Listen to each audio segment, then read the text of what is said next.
குறைச்சிடக்கூடாது. உங்களுக்கு சொல்லி தரணும்னு ஆசை இருக்கும், உங்களுக்கு தெரிஞ்சிருக்குமா இருக்கும்.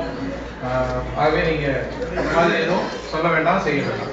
இதுல இருக்கக்கூடிய கொஸ்டின்ஸ் எத்தனை இருக்கும், எவ்வளவு நேரம் டைம்ங்கிறது நான் சொல்லிடுறேன்.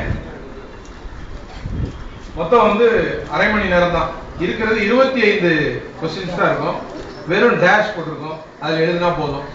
அதாவது கோடிட்ட இடங்கள் அப்படின்னு இருக்கும். அப்புறம் வந்து பாத்தீங்கன்னா சிலதுல பாத்தீங்கன்னா பொருள் கூறுகள் இருக்கும். அதுல அதுக்கு என்ன விளக்கம் அப்படின்னு மட்டும் அந்த மாதிரி காரியங்கள். அப்புறம் பாத்தீங்கன்னாக்க யாரு யார்கிட்ட சொன்னாங்கன்னு, யாரு யார்கிட்ட சொன்னாங்க, who said this to whom அப்படின்னு இருக்கும். சிலர் பாத்தீங்கன்னாக்க ஒரு வரி, ஒரு வார்த்தை அல்லது 2 வார்த்தைகள் எழுதுற மாதிரி இருக்கும். அதுக்கு ஸ்பேஸ் கொடுத்துருக்கேன். அதனால அந்த ஸ்பேஸ்ல மாத்திரம் தான் கொடுக்கக்கூடிய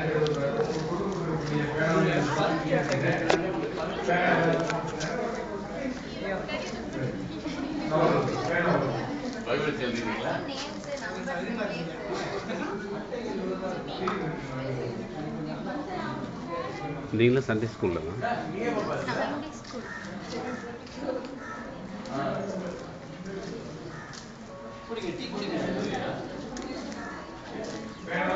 அட்டை எல்லாமே எழுதுவன்றவங்க அப்படியே அட்ஜஸ்ட் பண்ணிக்கோங்க.